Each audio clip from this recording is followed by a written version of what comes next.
Welcome to the C-Suite podcast and to this episode, which has a special focus on internal communications. I'm Debbie West, and in this conversation, I'll be exploring the relationship between levels of trust in an organisation and good internal comms practice. The importance of cultivating trust in working relationships has long been discussed in the communications community, and we've focused a lot on things like transparency and leadership authenticity. Many of us in the communications world will be familiar with the findings of the Edelman Trust Barometer, for example, which has featured statistics showing declining trust for established sources like governments and traditional media. And as we were preparing for this episode, the Institute of Internal Communications, or the IOIC, published their IC Index for 2024 and called it the trust issue. So I wanted to find out how internal communications professionals have been tackling the challenge to cultivate trust in organisations against this backdrop. So I'm delighted to be joined by three excellent panellists: Jane Cobell, who is Communications Manager at Johnson Matthey, a world leader in sustainable technology solutions; Andy Jones, Group Internal Communications Manager for PIB Group, a dynamic insurance intermediary group; and finally, Norma Jean Balenki, who is serving as Podbean's Head of Events and the host of their excellent official podcast, Podcasting Smarter. Norma Jean also supports Podbean's enterprise and internal podcast customers across the EU and APAC. And Andy, I'm going to start with you. Why do you think trust is so key to internal communications, and what are the positive outcomes when you have a high trust team or a high trust environment? Well, trust is important in any relationship, but certainly for an internal communicator, our goal is to engage our colleagues. And if we don't have trust, we simply can't operate. You know, if we don't have trust, we may as well just be shouting into an empty carrier bag. So trust is really key to when we're communicating, and it's built over time. I find it's something that's slow to build sometimes, but it's important to keep showing up authentically over time to build that trust. Now, certainly for in my current role, it can be a challenge sometimes because we're quite a high growth business. So whether it's through organic growth and hiring new employees or acquisitions, the challenge for me is to onboard these new colleagues and get them to understand our values, our services, and our culture, and to continue to cultivate that trust and forge a strong relationship. But I will say, while that is a huge challenge for us in internal comms, you know, it's also a challenge for everyone across the business and in the chain of joining a company. So sometimes it's not just about us delivering messages from execs, but also helping our teams to deliver those messages succinctly and authentically. Yeah, brilliant. And I understand your organisation is quite a high growth kind of organisation too, Andy. So I can understand how onboarding would be a real feature for you. How about you, Jane? What about your context? How important is trust to you? Yeah, I think it's really interesting that you mentioned the IOIC report. I mean, that really made clear that trust is critical in driving meaningful change. And just like Andy, you know, we're going through a lot of changes as an organisation, as many businesses are. And we've found just the role of leadership trust has been critical in helping that change happen and for people to really understand what's happening, to believe kind of what's happening. And ultimately, as Andy said, you know, everyone's human and we need to be really, really human in our communications. And by having really authentic leaders really helps with that. When we're too formal and too scripted, it really degrades kind of that trust. So we at JM and in my business in Clean Air have really focused on trying to kind of humanize and personalize and bring the personality out of our leaders. And that's, you know, it's really hard to do, but that's really shown to have had a big impact so far.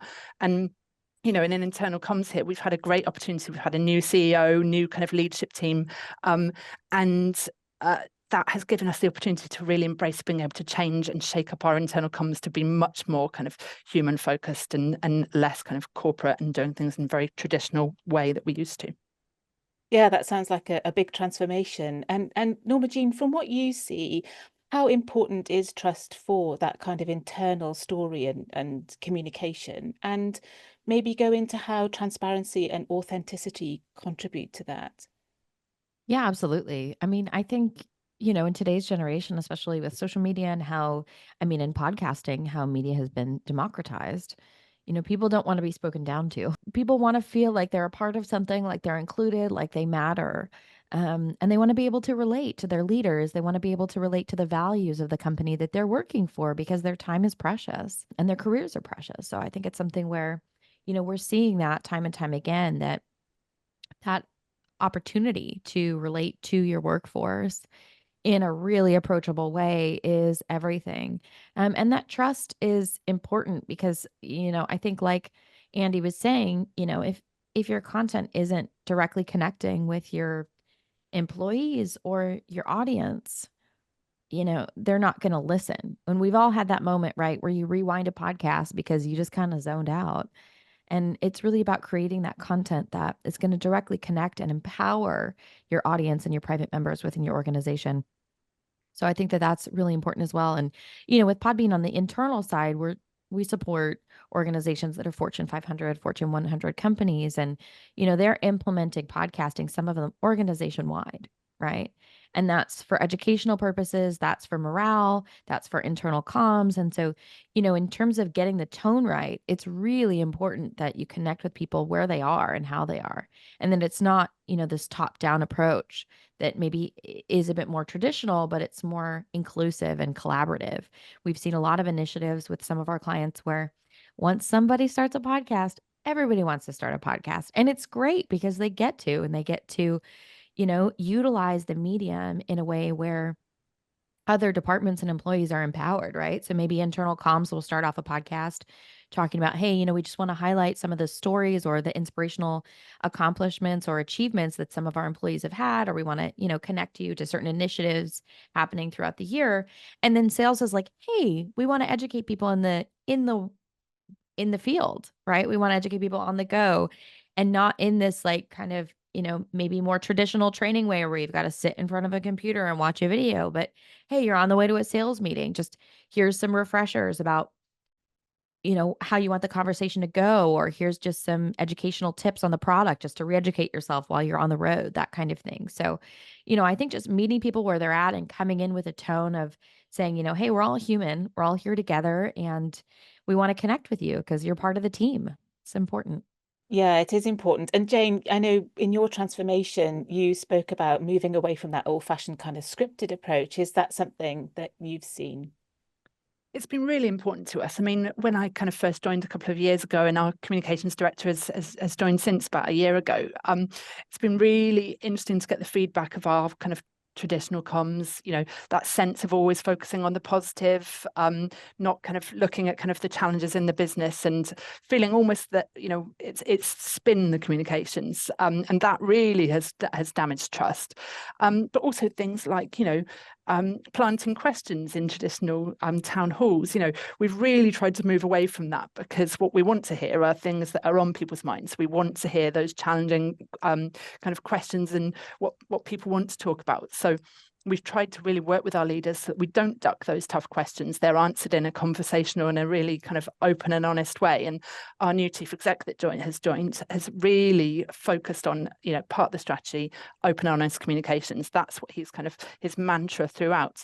And by him answering and dealing with those tough questions has empowered his leadership team to do the same, and has therefore kind of rippled down in the organization. So people seeing him be conversational and addressing these things has meant that other people have felt, oh, I can do that too, and being less stuffy, less corporate.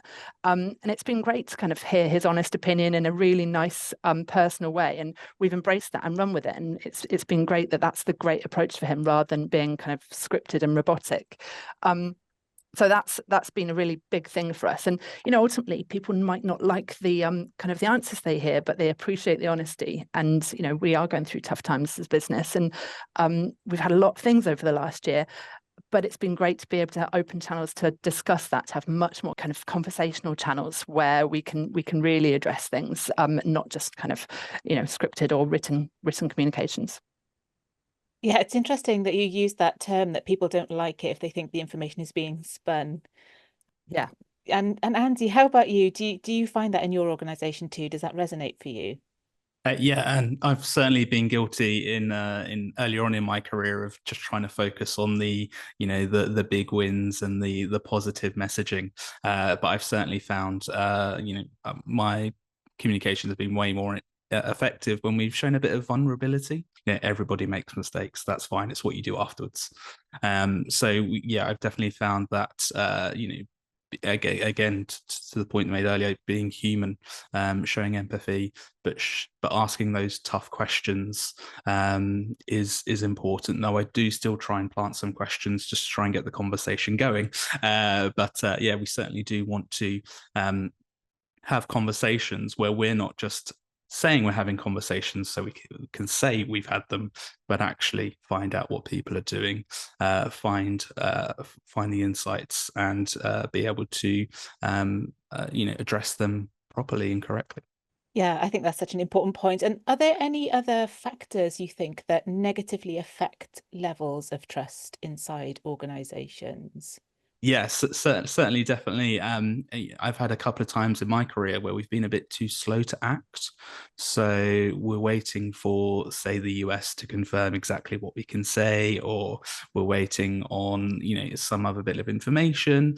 And that way, the rumor mill starts to spin and the original message turns into something much more monstrous than it was before, than it actually is, and that has impacted what we've had to say, because now the message isn't just the news that we were going to deliver, but it's actually trying to backtrack against the change of expectations that's happened because of that. And then certainly something I continue to struggle with today is the shorter attention spans that we are all going through. I saw a stat, I don't know if it's true, but it said our attention spans have gone from an average of 2 minutes to 45 seconds. And now I'm having to ask questions like, is this 4-minute video too long? Which is incredibly upsetting. But, we have to be more economic and efficient with our words, our time.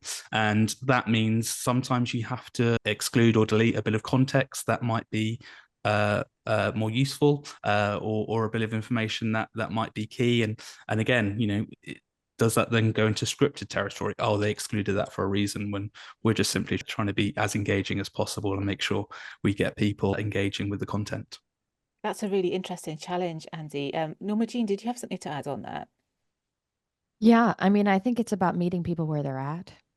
We're in a really big age of distraction and options, right? It's not just that we're all distracted all the time, right? With Instagram and our phones and TikTok and Netflix and, all the other things in our lives apart from digital, but it's that we consume media differently now. And it's really important, when you're thinking about engaging with your employee population, to meet them where they're at, right? Hey, if they're watching 45-second reels on Instagram and that's where their attention span is, that's the length of the video, right? Hey, maybe they want to consume media when they're doing other things and you want to be a secondary medium, right? Hey, while they're doing the dishes, while they're commuting, while they're on the way to a meeting, right? That's podcasting. And so it's something where I think it's really about just checking in with who your work population is, who that employee population is, and how you can connect with them on their terms, on their level. I was going to say as well, I mean, really, we're trying to do different things. So, sometimes a short video will be the right thing, but other times, it does need to go into kind of much more depth. And we've recently tried doing a kind of in conversation with our CEO. So we did, when he joined last year, we did a kind of, a year on, what are his thoughts and perspectives, what he's seen in the last year. And we did it again this year. And it's gone down really well. I mean, it's a 24-minute video, so it's hugely long. It's not what you'd expect, but it's a very raw conversation that he has with our comms director. And it's really good to see and hear, because it's like being in the room with them, and it's stuff that you would never get from a chief exec. So, you can't get that in 45-second, a little clip, but we've found that people watch it all the way through. When you look at the analytics, things don't drop off. People are watching it all the way. We can cut it into chapters as well, but, focus on the strategy, but in a really listenable way. That's a great example, Jane. Sorry not to jump in, but that's the way people are consuming content. How many podcasts and TikToks even are that interview style, where people are just telling it like it is. And so I think that when you can adopt that format in a way, obviously in a professional way, but within the context that your employee population is excited about it, it's a really fantastic way to package and conceptualize that kind of information, I think, for your employees. Yeah, we've been experimenting with a podcast ourselves, which allows for longer form. So we've released 3 30-minute episodes, and it's just our group CEO and our deputy group CEO chatting.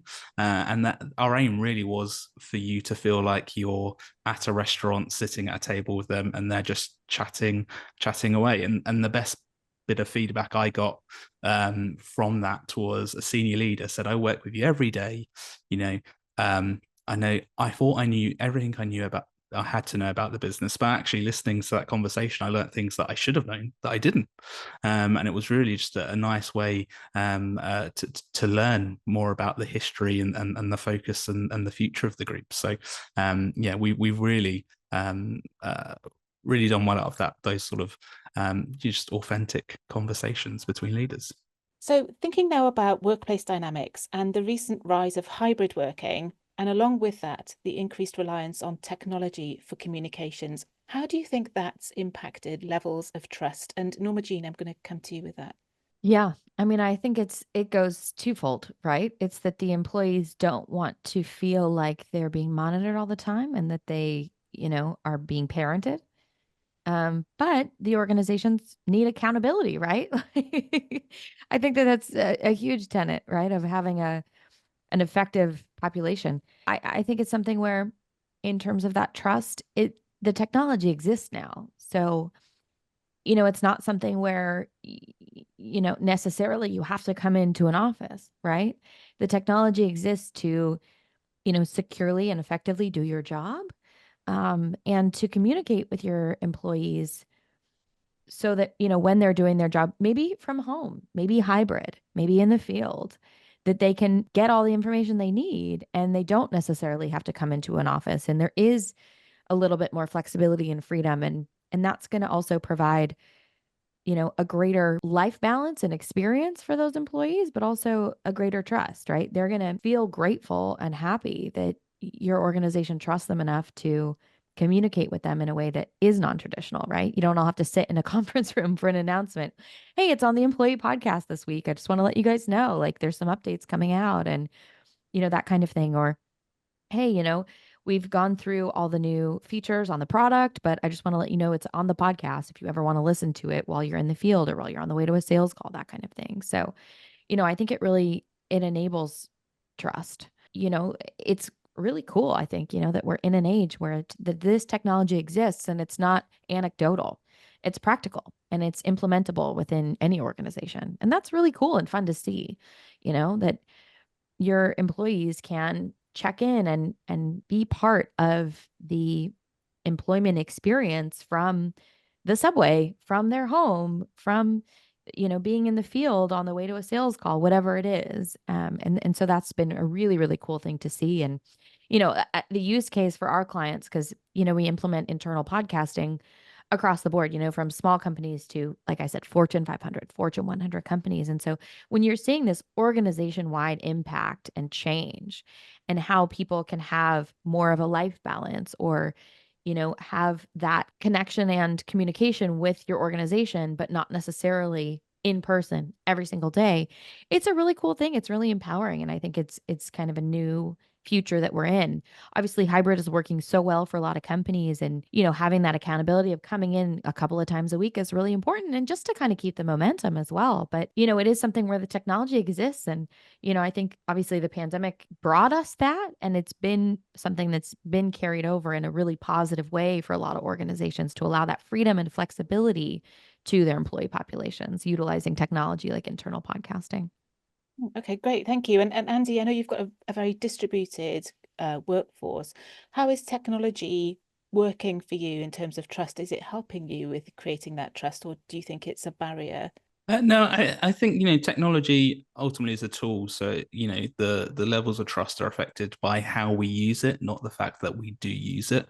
The one thing that I'm always cautious about when using technology is actually the sort of the rise of video. So when I started in my career, we weren't using a lot of video for internal comms, and it was a guarded secret on how to use the camera by the two videographers in the team.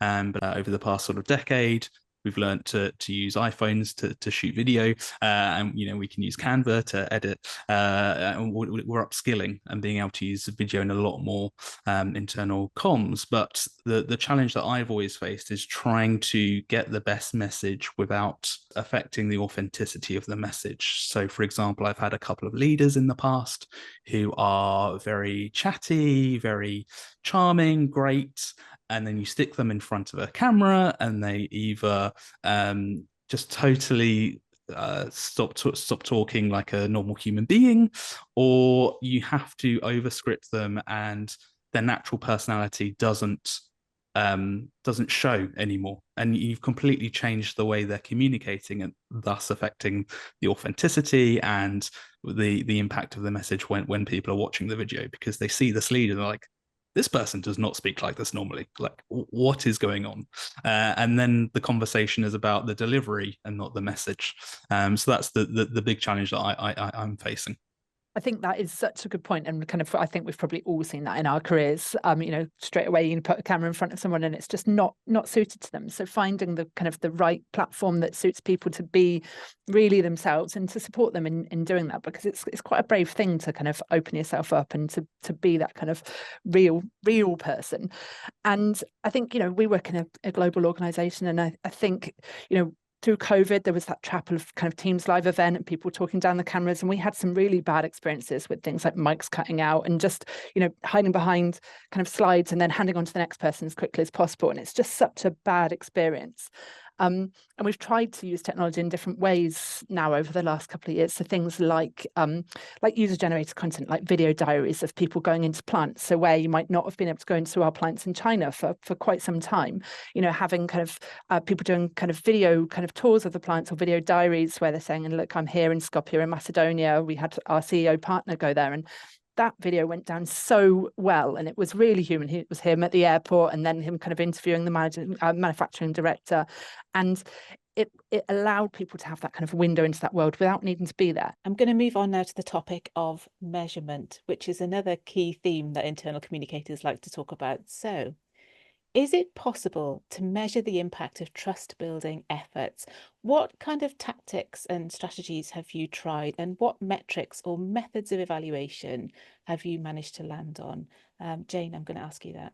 So there's a couple of big things that we've done that have really made a difference to kind of trust and kind of bringing our leaders to kind of the fore and getting their personalities out.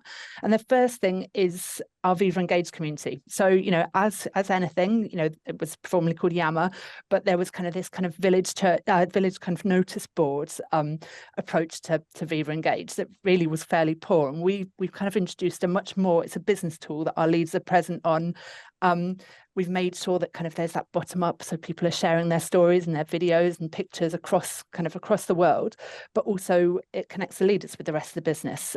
People can react, there's conversations through the threads, and it cuts across all geographies and languages ultimately. And we found that's worked incredibly well for building trust and building that connection with leaders. And measurement wise, we're seeing active people on that kind of go 5 times the number. So from 500 people are kind of looking at it to more like 2,500 on a daily basis. So it's a huge impact for us. And Andy, what you're saying about kind of timeliness earlier, that real-time approach. So we have our manufacturing director, when he's going off to various sites, he's able to take pictures and say what he's done, and people have really responded well, and he comments back on it. So getting our leaders on board and really understanding how it can be used as a genuine business tool, not as a kind of, this is people wasting their time on social media. That's had a really big impact. So we've called that airwaves. Our business is called Clean Air. And we've kind of always had it so it's airwaves first. So any announcements we make, we do it kind of on airwaves first. We've really kind of cut emails altogether. So we now kind of send one roundup email at the end of the month that links to key stories. But that's the place to go. And it's the first time I've seen it work ever, really, that Yammer community. And it's really so great to see everyone across the world kind of really embracing that. So we know that's had a big impact. People talk to us about it, as well as seeing kind of the stats and daily measurement. And we use announcements kind of strategically, so we make sure that kind of things are going out and people know, so they get that notification.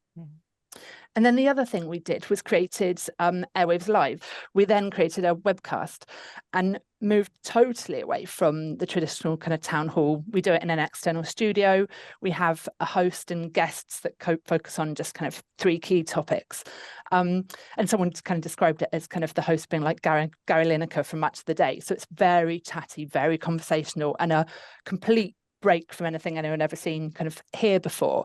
But the reaction we get into that is really phenomenal. So we're getting kind of 90% positivity rate on the format. We're getting people saying kind of from the exit survey of the event, 80% of people saying that we are answering questions open and honestly. Again, in a kind of a period where we've had extreme change and challenges, that's really a great result for us. But the best thing about it is that it is all conversation. It's not scripted. We know what the kind of key topics are. They're based on the strategy, but it makes it really believable and it makes it really kind of, authentic. And so that has been just a kind of transformational for us in our business, and we continue to develop it. We don't want to kind of stick to kind of one format, and so we're looking at different hosts each time. We do live questions throughout, and we try and really encourage kind of those challenging questions so that we can tackle those. It's so much easier to kind of hear questions being answered verbally, like just answering questions on a kind of written scripted is doesn't build trust. So that's been quite amazing. And from that, measurement wise, we see the measurement that comes out of the kind of 5-question exit survey, but we've seen our engagement survey. We do pulse and full year survey, and the engagement rate has gone kind of steadily up over the last year. So that's been really, really good for us. That sounds excellent, Jane. Yeah, well done on those great results. Andy, it was really good to hear the positive feedback you got for the podcast earlier in the episode.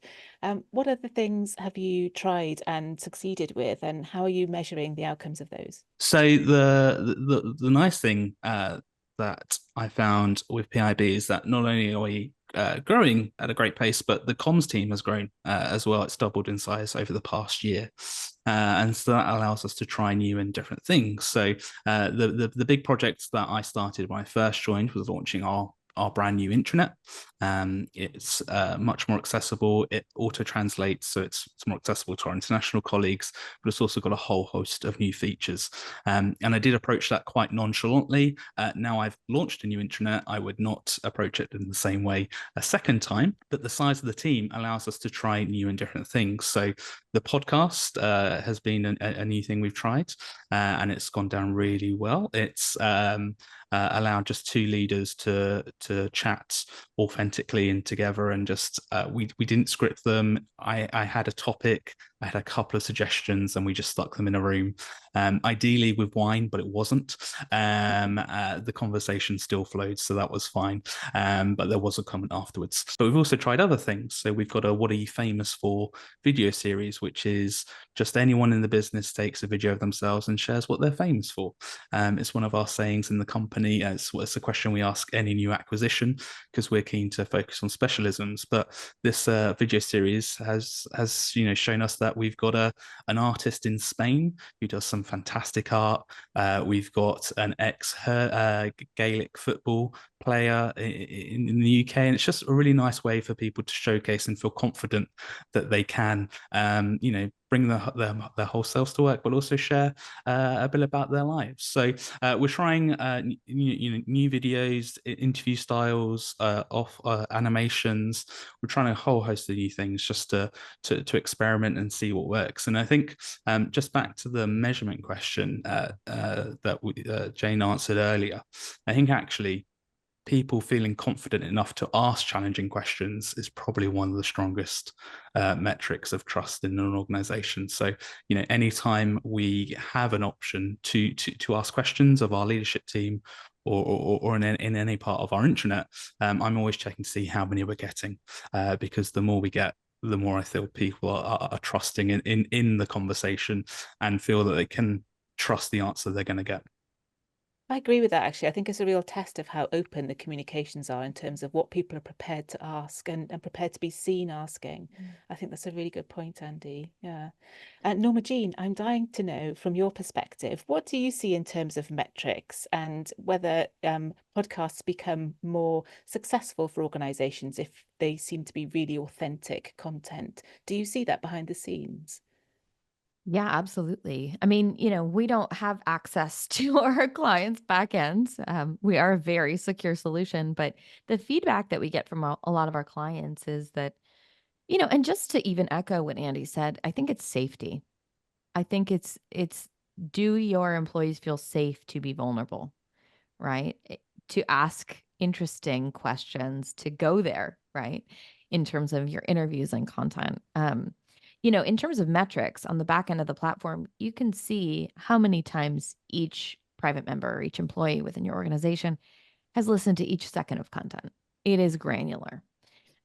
We have clients that utilize that data, and then we have clients that anonymize it. And that's personal preference, and it's interesting because a lot of them want to give their employees that, want to just use that aggregate data. Because they don't necessarily, unless it's for like a continuing education credit or something, they don't necessarily need it. But the feedback that we've got is, obviously the more authentic, the better. And that it's really about that engagement, right? Of how can you bring things to the level of the people who you want to listen or to consume them in a way that's really engaging and fun. I think fun is really underrated. Like, especially in a corporate setting, when we're talking about metrics and outcomes and, when we're talking about comms and content, fun is a huge factor. I do have to say. And so, number one, are the conversations engaging and interesting, right? And are the people listening going to have fun? Are they going to want to keep listening, right? And that, obviously for content that's required or, for important announcements, that's one thing, right? But when you're talking about building out an entire content strategy, of like, hey, we've got some great personalities, or hey, did you know, what am I famous for? I love that series. That's such a great example, Andy. It's something where, you want people to feel like they are part of the fun. They're having fun. They get to be part of the fun. They're invited to a party almost. On the internal comms side of that, it's having, the atmosphere and the culture to create that for it to feel safe. And the feedback is that number one, that, podcasting works, which is like, we are a new medium, so that's really important. But number two, that there's so much flexibility, and the things that do work are things that empower your employee population. And that's going to be in telling their stories. That's going to be in sharing information in a vulnerable, engaging way. Hey, here's what worked sales strategy wise. Here's what didn't. Hey, here's the updates on the product. Here's what to watch out for, things like that. So we are getting that feedback. And especially, with internal podcasting, it's so accessible, right? At Podbean, we have a secure app. So literally your employees can access private podcast content from like the road, right? When they're on the road. And so it's something where, they get to still be part of that experience and they still connect with your organization. And it's that emotional aspect that I think keeps people coming back, right? Otherwise, it's just going to be the equivalent of an email that you skim, but auditorily. And that's not what people want. People want to feel like they're part of something, then that they're engaged. And, there are so many ways to deliver information. And, I think also even specifically with podcasting, it's the tone of voice you're using. It's how excited you sound, right? It's the pace at which you're speaking. It's the topic. It's how vulnerable you're getting. It's the actual information, how you're delivering it. These are all really important factors. And, I think that the more accessible you make it, the more successful it will be. And that's the feedback that we've gotten from a lot of our clients. But like I said, it depends on use case. It's like how long is a piece of string? But in general, the more inclusive, the better, for sure. Yeah, I think that's a really great word. And I'm really glad you brought some fun back into that conversation as well. That's such a good point. So, being mindful of time, I'm going to ask the last question. And what I'd really like you to do is share with our listeners one thing or one action you'd recommend to somebody who's in internal communications, who's aiming to improve levels of trust in their organisation. So, Jane, I'll ask you first. I think that relationship with your leaders is the really critical thing here, and leading on from kind of what Norma Jean said about fun. There's both the cognitive understanding, things like getting people to understand where we're trying to go, what we're trying to do, but that real emotional connection. And so getting leaders to understand there's both sides of that, and ultimately trying to be kind of entertaining and be interesting as part of our communication. So looking at how we can do that much more, that would be my biggest thing. Brilliant, thank you. How about you, Andy? What's your one tip? For me, I think it's consistency. Certainly throughout my career, it's not necessarily been those big business announcements where I felt like trust has risen in the organization. It's in those smaller day-to-day times where we've had a bit of humor, a bit of fun, or we've shown a bit of humility. Because it's important. We're not talking to job titles, divisions, or countries. We're talking to people, and so it's about forging that relationship over time and not just expecting because you've delivered one big town hall that immediately everyone's trusting you. It's about building it in those smaller day-to-day moments as well. Yeah, that's a great point. Yeah, and I love the use of the word humility. So humor and humility sound like a good combination. Norma Jean, how about you? What one thought would you like to leave us with? Oh, I mean, Andy kind of stole my answer, but I would also say feedback. I think it's one of those things where, and especially with podcasting, with internal secure podcasting, you can, like I said, you can tell, right? You can see how many times each of your employees is listening to each second of content. Did they listen a couple of times? Is it a concept you can expand on? Feedback is a huge one, right? And people are going to tell you when they like something, and you're going to know when they don't, right? Either they're not going to listen to it, you're going to get negative feedback, it's going to drag. And so I think that, just making sure that you check in with the population that you're serving is really important. That would be, apart from consistency, I do have to say, that would be mine. Excellent. Yeah, so 3 really great pieces of advice. So thank you very much. Well, that brings us to the end of the conversation, and it's been such a fascinating discussion. Norma Jean, I'm going to think every time I listen to this episode now about who's had to go back and rewind a section after the comment that you made earlier on. But I have to say, sometimes I rewind a section because it was really good and I want to listen to it again. So you never know. Sometimes that might be the case. But this has been brilliant. Thank you very much. Thank you so much to Norma Jean, Andy, and Jane. We hope you enjoyed this episode, and if you'd like to continue this discussion with us, we'd love to hear your point of view. You can find the C-Suite podcast on Spotify, Apple Podcasts, and YouTube. And please do like and follow us on your favourite podcast channel to keep up to date with all our episodes, or follow us on LinkedIn to keep up with us there.